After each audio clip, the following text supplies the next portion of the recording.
Hello, everybody. Hello. What's Welcome. up, party people? Yes. Always Welcome a back party. to another segment of The Unknown Show. Woohoo! I'm Bayside. I'm Boston. And I'm Colorado. And we just played music. And We those did. people were As a radio station, you know? Can you do It's it very in your NPR inventive. voice, Annie? NPR. I was just watching that video of us today. I don't have an And NPR. the ASMR, is That's that the what best it's called? video we The tape had. thing. Please If go check anyone out. doesn't know what ASMR is, look at our past videos and also Google it and... No. It's not the right tape. Oh, darn. Bayside tried. We I can't like show how you there's ASMR. always like a roll of tape there, though. It's I know, important. it's very convenient. But the last three songs we played were Low by Mhm. Trace, then Walking with Our Eyes Closed by Gungor, Mm-hmm. and then Puerto Cabezas, Gama, and I. And that was by Luis Del Mar. It's a town in Nicaragua. Oh my gosh. Nicaragua. Mhm. Is that your first language? Yes. I could tell.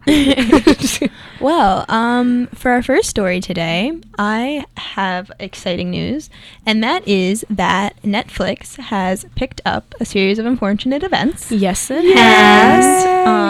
It has released its first teaser trailer that was about a week and a half ago now. The trailer shows Lemony Snicket, who's being played by Patrick Warburton, who's most commonly known as Cusco in Emperor's New Groove. Yes. He's walking down the street of the set in a monologue, Mhm. and he's talking just as the Lemony Snicket in the books does, where he's saying, "Oh, this series of events is so awful that people should turn away, shouldn't watch it." Which I enjoyed that. And then he does the whole thing where it's like a phrase which here means low morale, and then he like explains it, which Lemony Snicket's also known for doing, especially with Klaus, who's very into books. Mhm. So I'm excited for that. Cast members, so obviously Lemony Snicket, Patrick Warburton. Then we have Violet Baudelaire as Maluna Seisman, and Klaus Baudelaire is Louis Hines. I don't know either of them. They're both kids. They've been in some minor roles before, but they both definitely look like the characters, I think. Good. So that excites me. And then, most exciting of all, Count Olaf. Mm-hmm. Drum roll. Do you know? Oh, yeah. Do you know, Julia? I'm Okay, aware. good. Neil Patrick Harris. I think that is amazing. I'm still not over it. I'm so excited. I think that makes perfect sense. I Yeah. think he might be the only actor that can really do him justice. Exactly. Like, how do you top Right. Jim Carrey? Which brings me into the problems people had with the movie. A lot of the book lovers didn't enjoy the movie because it was a combination of the first three books, and it really was choppy. I thought it was funny, and I had seen the movie before I'd read the books, so I was able to separate the two. But I know that Colorado had other opinions about it. So Yeah. I think I was like in the middle of reading the series when I first saw the movie. So it was a little bit different rather than, reading the whole series and then watching it.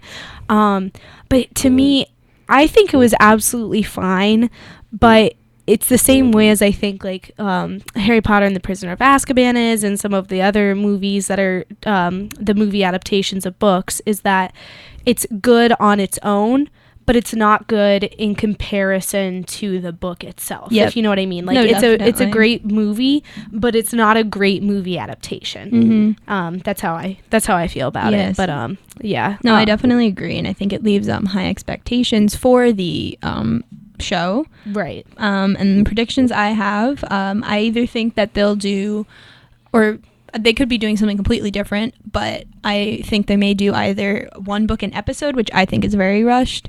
But if it's an hour, maybe. Or they can do one book a season and have 13 seasons, which is a lot.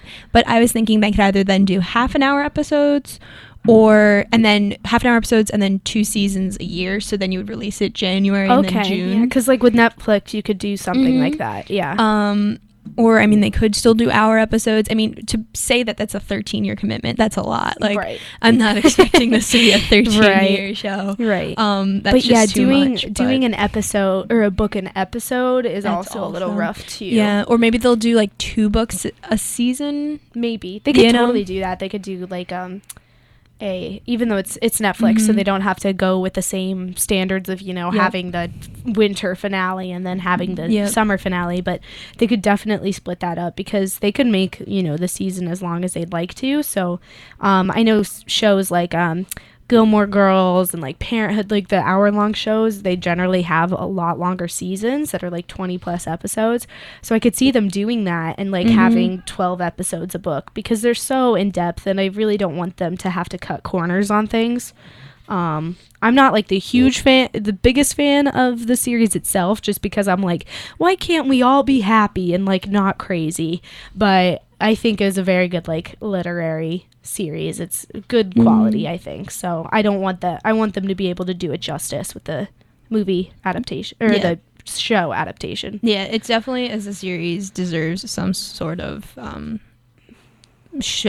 adaptation that does it justice Yeah. as like a whole thing. So Yeah. I'm just very excited Yeah. about that. Boston, did you read the books or no? I did, but I stopped at book 9. How do you What is- stop? No. Oof. I couldn't just- even stop. I found myself getting very depressed with Yeah. the situations these poor 3 children found themselves Because in. I totally understand that, because yes, it's like it's called Series of Unfortunate Events, so it's like what else would you be expecting? But it's like it's just really depressing, and like it's hard to keep going when you're like it's just one bad ending after another. I was at that age where like I did not understand dark comedy while I was See- reading it. So see, like I think any I of the was too. humor went right over my head. Wow. I went forever reading Klaus as Claus because Yep, I it was Claus. because it was Santa Claus. Yep. You know what I mean? But I think the last part I read was the one, it might not have been book 9, but they were on the lake with the cave and the banana for some reason. I remember a banana. It has been because I only read the Something series about once. cheese. Something about some of them involve cheese. I mean, I remember random details because I read this series in 5th grade. Right, I did too. And Yeah. so I don't know if that was like too young for me. Like I'm not, if I read it during that time, I wouldn't really, like I would have only read it, like a year or so after that. Yeah. But I didn't pick up on like the dark humor aspects as much. I kind of got it because like sarcasm and everything. I But was like, kind of just like, why are these kids being tortured Yeah. so much? right. Like, why can't they just find It someone was who very loves disturbing them? for like someone who is around the age of the kids in the book. Yes. Yeah. That was my thing. I had nightmares. I 'Cause think felt so bad for them. after I read the first book, I think I had nightmares about like my parents disappearing and my brother and I having to travel to these obscure relatives. Even though I have plenty of I was like, relatives I do know. I'm gonna have to depend on my sister like so much more. We're gonna Yeah. have to get through like this evil father figure. And I feel like I'm past the point of reading those books again, even if I did want to go back, Right. not only because they're Like kind of time. for a younger generation, I don't have time, and also I'm now at the age where if something were to happen to my parents, you would be knock on wood, nothing will happen. Yeah. I would have to be in charge of my brother. Yeah. Which is terrifying. Yeah. So, like, now it adds a responsibility aspect that I don't want to think about. Man. We're just gonna neglect completely, please. I don't know. Yep. What about you? Because I know you're a big fan of them. So. I don't know. I'm like worried for myself as I don't know. I've always I have a dark sense of humor, so I think that the book's really geared to that. And When did you read them? I think I was in 5th and 6th grade. Okay. So, yeah, I read them all within like a year and a half, I Yeah. think. And I don't know. They were right up my alley. And like stuff, like I love a good dark book. So I don't know how to make that sound like I'm not See, crazy, but I just yeah. really, I don't know. It's different. I love that they were different. And, True. It was quirky. I will not know, argue with that. it was 3 children basically like surviving on their own, which I loved. And I don't know, I really enjoyed them. So I do appreciate that aspect, but it's like it's even further than them trying to survive on their own. It's them trying to survive while this evil person And tries these to take ridiculous these situations. 3 children I'm pretty down. sure they He's so like funny. rode down a hill on a fridge at one point. Like that just seemed All I unrealistic to remember- me. I feel like because- you're combining the books. I feel like this is through multiple books that I'm just remembering. That was the circus one. You're if like the anyone's interested. second-hand news guy from SNL, I where he know. like says the news, and it's like I don't think that's it. I don't know, Yep. but I haven't I'm the read girl the series. you don't want to talk to at the party. That's who I am. I'll talk to you.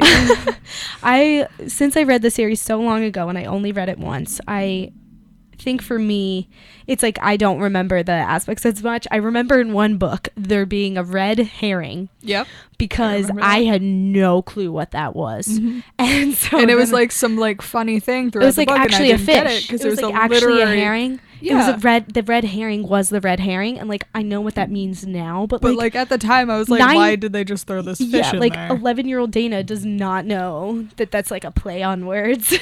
Yeah, but anyway, I think sorry, Neil Patrick Harris will be a good Yes. Count And Olaf. Violet Baudelaire plays young Kara in Supergirl. Just found out. Oh wow. Yep. Exclusive here. yes, you're right. I did see that she was in Supergirl. They actually announced it a while ago that Neil Patrick Harris was going to be Count Olaf, because I remember looking for stories for the Ionian and them releasing that on some website that they were doing it and that he had been hired as Count Olaf. So I'm glad like more people know about it that he is.